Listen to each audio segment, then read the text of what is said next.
The question that we've been asked is sometimes when I go to do some bank connect activity, like for example in this case I'm selecting my bank and just doing a bank statement. I come back saying, hey, bank transaction is not working, and it's not working for several days. What can I do? This is most likely because either you have two-factor authentication or your connection to the bank has expired. In either case, if you have two-factor authentication, uLaw will not work with it. Okay, our connectivity happens at 1 a.m. and if you have two-factor authentication, the factor authentication will come at 1 a.m. and you may not be approving it, so Bank Connect may not work. So to have Bank Connect, you need to disable two-factor authentication.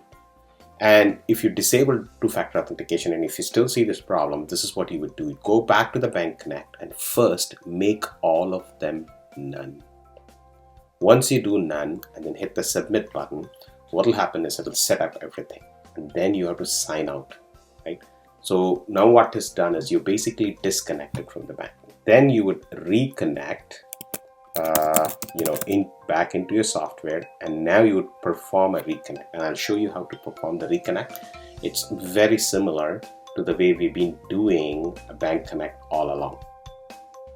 So as you saw, what I had done was I went into my action, administrator, Bank Connect, and I made all three of them none, and I logged out and I logged back in, and I see that all of them are none. Now I'm ready for my reconnect, so I can press here, and then uLaw will go through the notion and it will now connect you again, and you agree. Then you can pick your bank.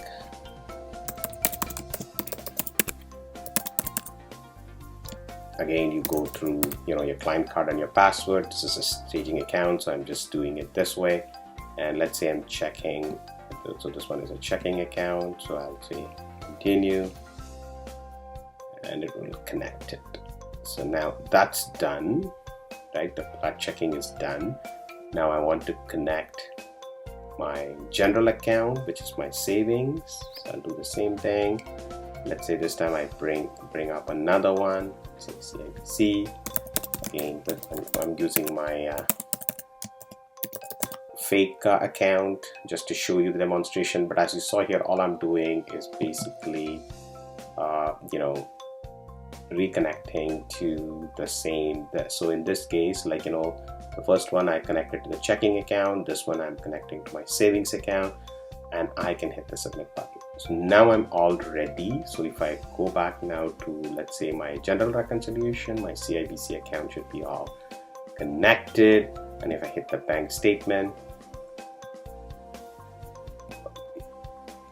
it should now connect and bring me back all my statements. So make sure that you clear it off by going into the admin account and changing all of them to none, saving, logging out, and then coming back in and doing this. Now once you've done this, generally after Bank Connect, we want you to log out and log back in, because that way you kind of have finished your transaction. So we'd like you to log out and then log back in and verify that everything is good. So let me log back in. And once you have reached your login, you can go back to your accounts and click on the action button and make sure that whatever you established as connectivity is all there. So I'll do my two-factor authentication and then just sending myself a text. Okay, I just got my text now, entering it, I'm going into the accounts, and I should see my RBC and my CIBC now connected. So RBC and CIBC are connected to my trust and my general. So anytime you see that error, like the way is, we want you to completely clean up everything, and the cleanup starts by setting everything to none and then basically originating a save, getting out of it, and then coming back this way.